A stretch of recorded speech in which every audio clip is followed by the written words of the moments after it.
I want you guys to follow along with this comment. To be honest, the trolling local world as a whole is complicated, but when it comes to any local, low tier god included, there appear to be three types of trolls. One, people who troll him at first for clout, and then try to switch to streaming regular stuff later. And then two, those who Del has wronged or who has seen his action and are actively trolling and working to get him off the platform. And three, people who are generally off the rock or who are basically troll to mess with someone who locals and give them the excuse that's kind of trolling.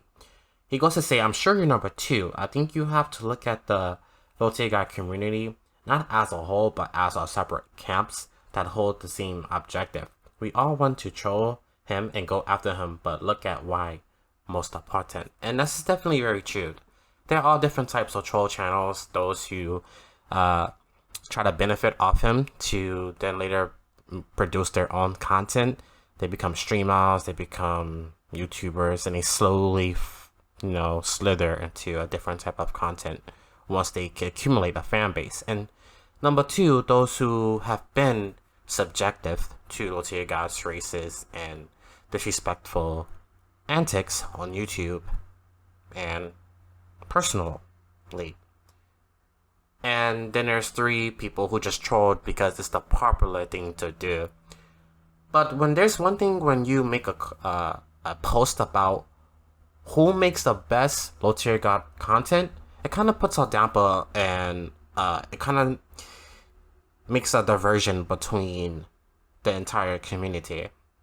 Do you know what I mean? So when you have people making posts like who makes the best content, let's say for example, right, Cornstalk, he makes really amazing content, right?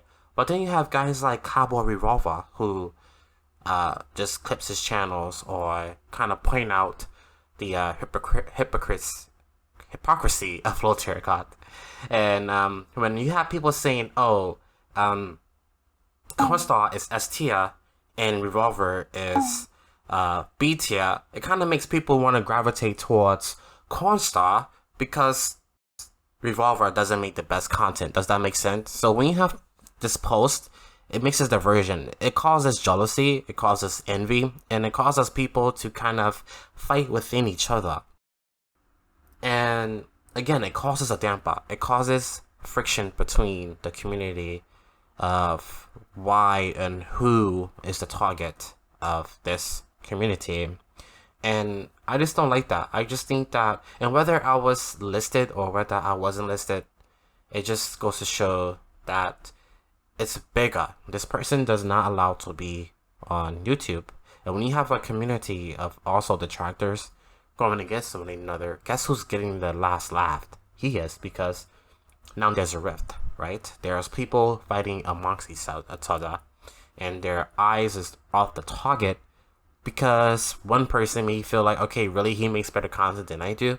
Okay, well, I'm gonna try to up that content, and that comes to bad mouthing, that comes to jealousy, that becomes to envy, and then again, now there's beef within the community. And I don't want us all fighting towards each other because we all have the same goal. Like Gene said, we all are trying actively to get this person off YouTube. Now, some people may want him on YouTube because of YouTube monetization, but the whole goal is, guys, let's just keep this tight-knit. Okay? It doesn't matter who makes the best content. It doesn't matter who makes S-tier content. At the end of the day, we all are exposing this fraud of who he is.